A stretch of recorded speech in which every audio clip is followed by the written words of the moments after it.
अस्सलामुअलैकुम वरहमतुल्लाहि वबरकातुहू। अजीज़ तुलबा व तालिबात, आप सबका खुश आमदीद है हमारी यूट्यूब चैनल जेके बोस फाउंडेशन क्लासेस में।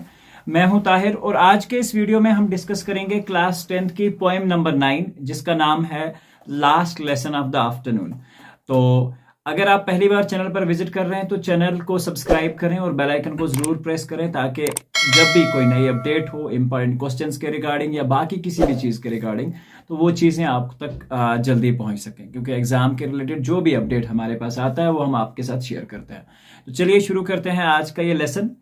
और सबसे पहले हम देखेंगे कि ये last lesson of the afternoon, it is basically a poem written by D.H. Lawrence in the full David Herbert Lawrence, जो कि सितंबर 11, 1885 में एस्टवर्ट नॉटिंगम शहर में पैदा होते हैं England and died March 2, 1930 Vence in France. English author of novel, short stories, poems, plays and essays और travel books and letters, बहुत सारे ऐसी चीज़ें उन्होंने लिखी है। His novel Sons and the Lovers 1930, The Rainbow 1915 and The Woman in Love 1920 made him one of the most influential English writers of the 20th century। तो ये जो 3 पॉम्स जिनके मैंने नाम लिए हैं उससे ये बहुत ज़्यादा मशहूर हुए। तो अब सेंट्रल आइडिया जो है बेसिकली इस पोम के बारे में वो हम डिस्कस करेंगे। The poem last lesson afternoon written by D.H. Lawrence expresses the poet's mood who happens to be a teacher. ये बेसिकली एक पोइट का मूड डिफाइन करता है जो कि एक फीलिंग एक्सप्रेस करता है एक टीचर की, of bitter depression at the thanklessness of A teachers work, और जो कि दिखाता है यहाँ पे कि टीचर्स का वर्क कितना डिफिकल्ट होता है। In this poem, the teacher compares his students to the hounds and himself to a hunter। ठीक है, शिकारी कुत्तों के साथ स्टूडेंट्स को कंपेयर करता है और अपने आप को एक हंटर मानता है। According to the poet, a hunter can do nothing when the hounds are not willing to hunt। वो ये कह रहा है कि बेसिकली एक हंटर कुछ नहीं कर सकता, एक टीचर तब तक कुछ नहीं कर सकता जब तक ना आप विलिंग होते हैं या स्टूडेंट्स विलिंग होते हैं कुछ चीज़ लर्न करने के लिए, कुछ चीज़ सीखने के लिए। So is the case of the students who are indifferent as far as their hunt for knowledge is concerned।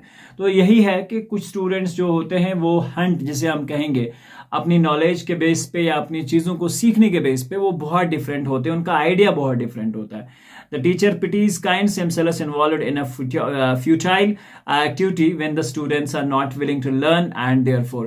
और ये वो कहानी बयान करता है या वो फीलिंग शेयर करने की कोशिश करता है कि जब एक स्टूडेंट्स बिल्कुल पढ़ने के लिए तैयार नहीं होते तो तब टीचर पे क्या बीतती है। So it is of no use hauling or urging them to learn। और जब किसी का मूड पढ़ने का ना होना तो उसे किसी भी तरह से किसी भी मोटिवेशन से आप पढ़ा नहीं सकते। तो ये सारी कहानी इस लेसन के अंदर जो है वो पूछी गई है। तो चलिए करते हैं हम start. When will the bell ring and end this weariness and end this weariness? How long have they tugged the leash and the strand apart? My pack of unruly hounds, I cannot start them again on a query of knowledge they hate to hunt। I can haul them to urge them no more। तो यहाँ पे weariness का मतलब tiredness होता है, query का मतलब होता है animal that is being haunted, tugged यानी कि जिस चीज को हम पुल कर सकते हैं या खींच सकते हैं सडनली। लीश एक्चुअली होता है अ डॉग्स लीड, जिससे कुत्ते को बांधा जाता है, वो लीड यानी कि कुत्ते का पट्टा जो होता है। Haul means pull or drag with effort or force। Strand apart means trying to break free। Unruly hounds means wild dogs। Is it right? इनको wild dogs कहा जाता है। तो इन लाइन्स में बेसिकली क्या एक्सप्लेन किया है शायर ने, ठीक है। शायर इन लाइन्स में बेसिकली ये एक्सप्लेन करने की कोशिश करता है कि एक उस्ताद क्लास में जब बैठा होता है और अपने शागिर्दों के सामने बैठा होता है और बेसिकली वो बहुत थकन महसूस कर रहा होता है, वो बहुत टायर्ड फील कर रहा होता है। अब उसके टायर्डनेस की वजह क्या हो सकती है कि may be last lesson of the afternoon है और ऑब्वियसली टाइम है या छुट्टी का टाइम है या बेल बजने का टाइम है। यहाँ से व्हेन द बेल रिंग, कब वो बेल बजेगी, जब एंड एंड दिस वियरीनेस, और खत्म करेगी इस टायर्डनेस को, ठीक है।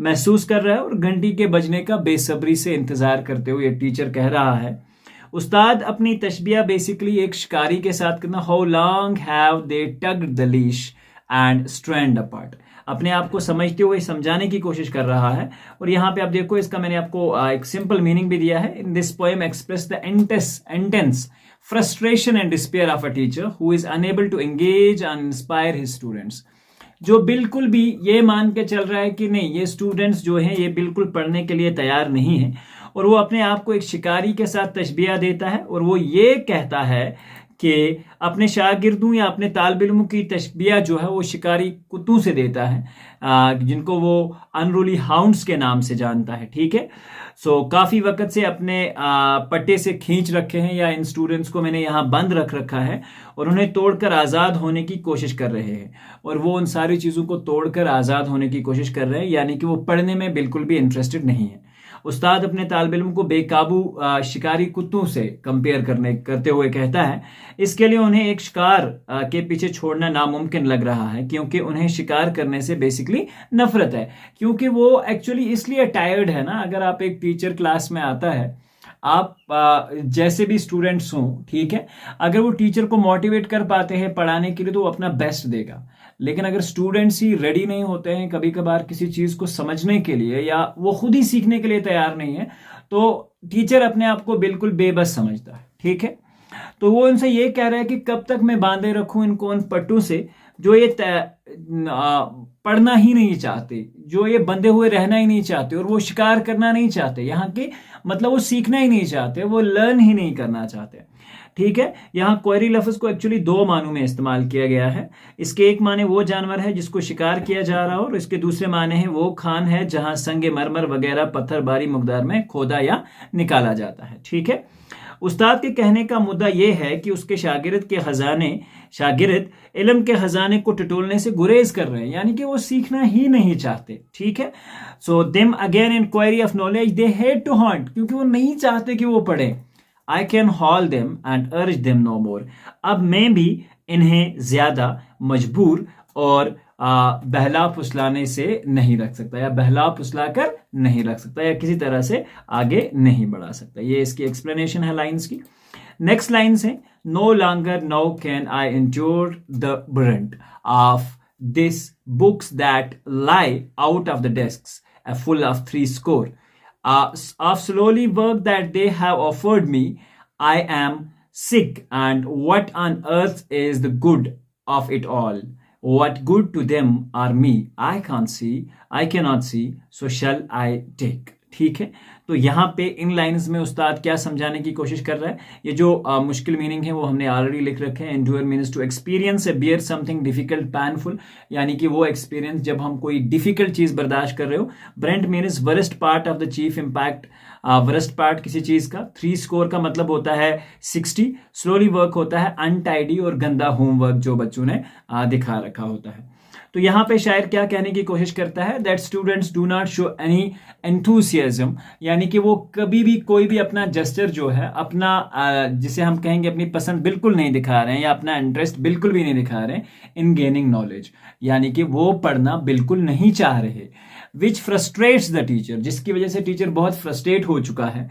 He is tired of their sloppy and unorganised work, वो तंग आ चुका है वो डेस्क से, बहुत सारी जो कापियां वहां पड़ी हुई हैं उनमें एक गंदा सा होमवर्क उन लोगों ने कर रखा है। और and he feel is disrespected by the lack of interest from the class of 60 students, और वो बिल्कुल क्या है, एक अजीब सी फीलिंग उसको आ जाती है। वो ये समझता है कि ये लोग खुद ही इंटरेस्टेड नहीं है, या ये पढ़ने के लिए तैयार नहीं है, तो इनको मैं कैसे तैयार कर सकता हूं।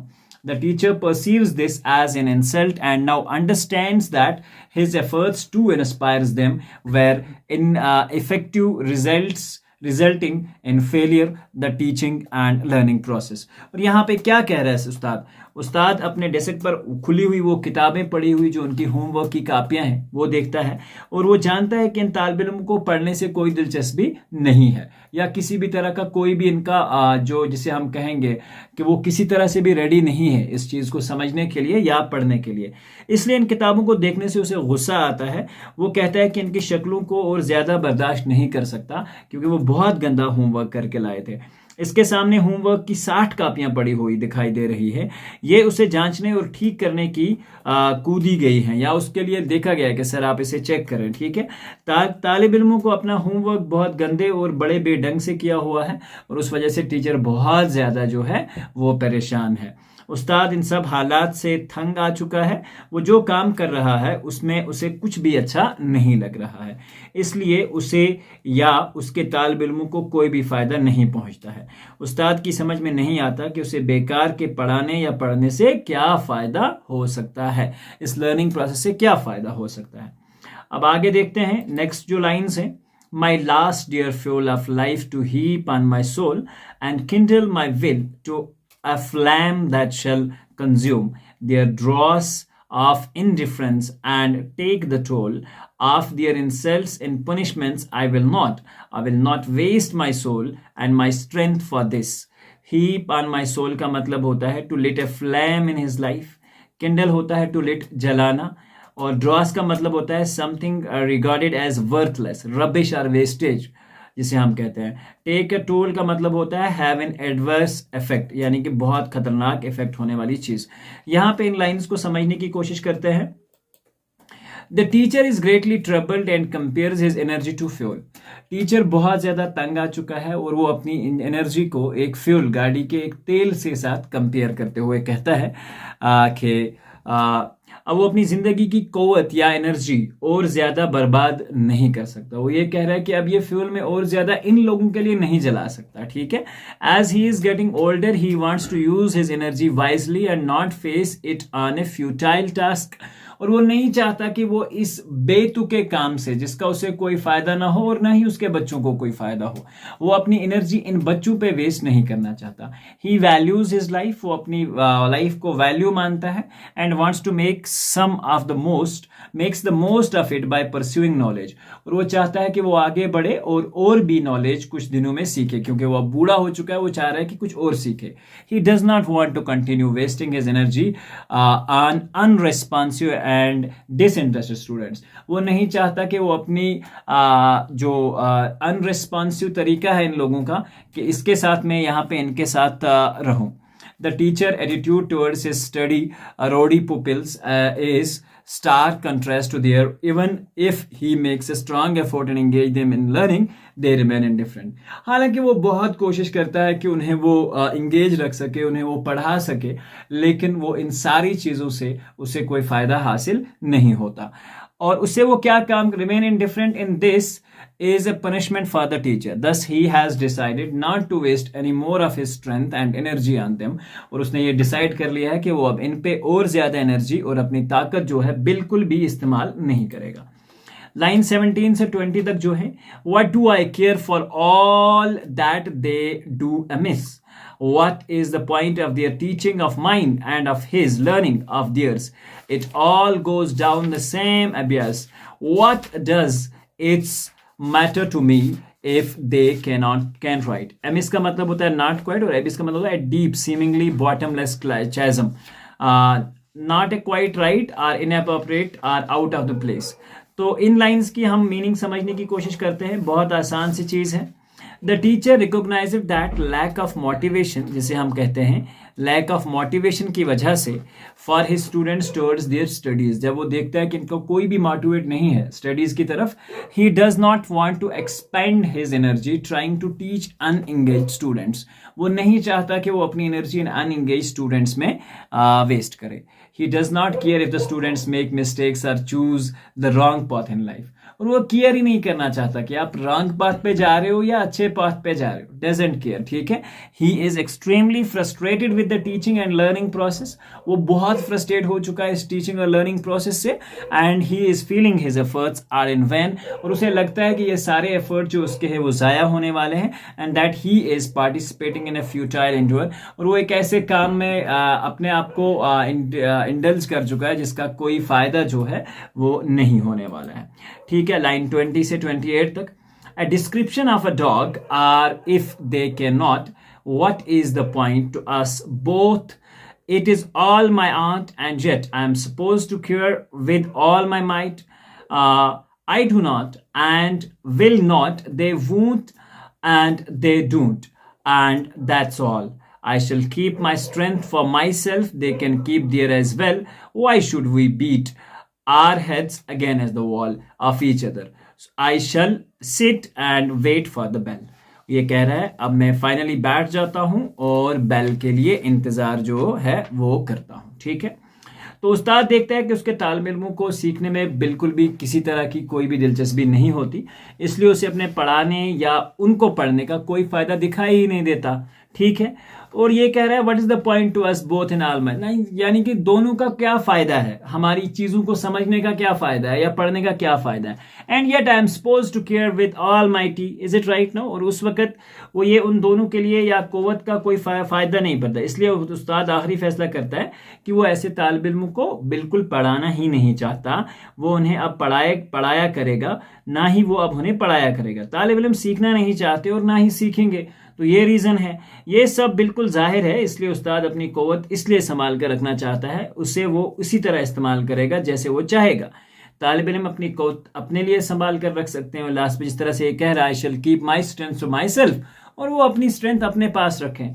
Y should we beat our heads against the wall, क्यों चाहिए. और उस्ताद अपने तालिब इल्म से किसी भी मदद की ज़रूरत नहीं है उसे, और ना ही वो चाहता है कि वो अपने सर एक दूसरे को दीवार के साथ टकराए किसी भी वजह से. ठीक है, ये फैसला करने के बाद उस्ताद क्लास में बैठ जाता है और वो पढ़ाना बंद कर देता है और आखिरी घंटी के बजने का इंतज़ार करने लगता है. ठीक है, तो यहाँ हमारी पॉइंट जो है वो कंप्लीट होती है. बहुत एक मीनिंगफुल लेसन है कि जब भी कोई भी किसी भी प्रकार का टीचर जो है आपकी क्लास में आए, तो आपका एक फ़र्ज़ बनता है कि आप हमेशा टीचर को रिस्पॉन्स करें. ठीक है, क्योंकि टीचर्स ही होते हैं जो जिनकी दुआएं अगर आप साथ लेके चलोगे तो दुनिया की कोई भी ताकत है जो आपको बिल्कुल रोक जो है वो नहीं सकती है. आई बात समझ. तो चलिए आप बढ़ते हैं आगे और देखते हैं कुछ और चीज़ें जो इम्पोर्टेंट हैं. The teacher is not concerned about his students and does not care whether or not they write a composition about a dog, क्या वो एक कंपोजिशन लिखते हैं कुत्ते के बारे में आर नॉट. वो नहीं चाहता कि वो whether they are writing something or not. If the students are not interested in the learning, then no use trying to convince them to spark their curiosity. ठीक है, तो क्या ज़रूरत है, अगर वो लर्ने के लिए तैयार ही नहीं है या वो सीखने के लिए तैयार ही नहीं, तो मैं क्यों अपना टाइम वेस्ट करूं. The teacher is not bothered by his despite special expectations for him to put him in the maximum effort. वो नहीं चाहता कि वो maximum effort दे और अपना सर दीवार के साथ पीटे किसी भी वजह से. Summary in this poem, D.H. Lawrence, that was first published in 1914. The story is set in a small village in a school in England where the narrator, young schoolmaster, is teaching his last lesson of the afternoon. ये basically कहानी 1914 में लिखी गई है और यहाँ एक village के स्कूल में ये जो हैं अपने स्कूल में अपना लास्ट लेसन आफ्टरनून का पढ़ा रहे होते हैं. The story begins with the school master feeling a sense of dread as he prepares to teach the last lesson. और जैसे वो प्रिपेयर हो रहा होता है लास्ट लेसन, क्योंकि जब छुट्टी का टाइम होता है जनरली बच्चों का दिमाग जो होता है वो इस पोजीशन में नहीं होता कि वो चीज़ों को समझ सके.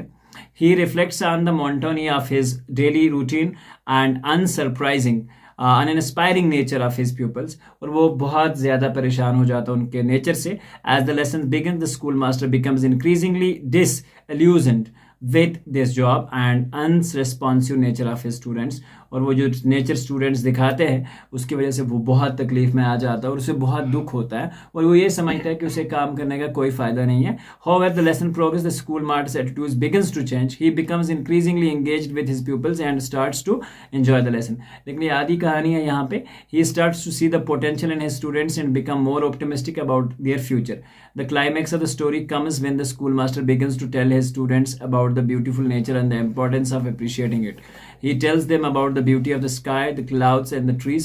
ये बेसिकली है पूरी पोएम का खुलासा लिखा हुआ है, लेकिन हमारे यहाँ जो है ये पोएम आधी ही लिखी हुई है. ठीक है, तो चलिए बात करते हैं आप थीम ऑफ द पोएम पे. Last lesson of assembly is a story about a struggle of a school teacher जो कि who is feeling uninspired and disconnected from his job and students through the course of the study. ठीक है, जो कि अपने student से बहुत तंग आ चुका होता है. ठीक है, तो चलिए मैंने आपको बताया था कि we will start and do the questions in the same topic. ठीक है, तो along with question and answers we will keep going on. ठीक है, चलिए बात करते हैं इस लेसन के क्वेश्चन एंड आंसर्स के बारे में.